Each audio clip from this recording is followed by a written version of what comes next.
De l'orage dans l'air en cette fin d'été météorologique. Un été à haute intensité, marqué par des incendies d'ampleur, notamment dans l'Aude, mais aussi par 2 vagues de chaleur. C'est d'ailleurs le 3e été le plus chaud jamais enregistré. Propagande encore. Dans le sud, les températures sont difficiles à C'est supporter et poussent les campings à s'adapter. Certains Français privilégient même des régions plus fraîches comme la Bretagne. Méouane Le Prêtre et Pauline Bensassi. On va passer dans l'écoquartier. Fenêtre dotée d'un filtre réfléchissant, toit peint en blanc, isolation extérieure. Dans ce camping, une partie des nouveaux mobil-homes a été adaptée pour faire face à la hausse des températures. On peut gagner entre 5 et 7 degrés en moyenne par rapport à une température sur un mobil-home classique. L'été 2025 a été particulièrement chaud, avec 2 jours sur 3 au-dessus des normales de saison. 80% du territoire a été confronté à des températures au-dessus de 35 degrés cet été. Les 40 degrés ont aussi été dépassés sur 20% du pays.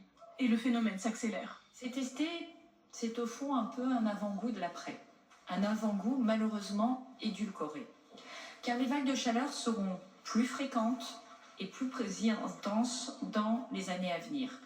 À l'horizon 2100, les prévisionnistes considèrent qu'elle pourrait durer jusqu'à 2 mois en continu. Peut-être un jour comprendrons-nous que l'écologie n'est pas une option. Les fortes chaleurs qui poussent certains à changer de vie.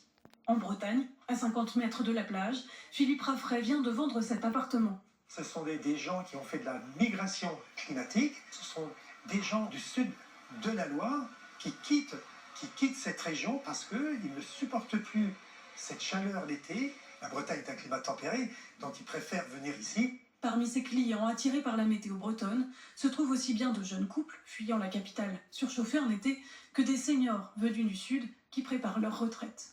Quand j'ai commencé l'immobilier, jamais on n'aurait pensé que le climat aurait été un facteur décisif pour acquérir un bien.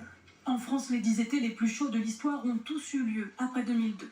Pour limiter la hausse des températures, la solution est connue. Il faut baisser les émissions de gaz à effet de serre, responsables du dérèglement climatique.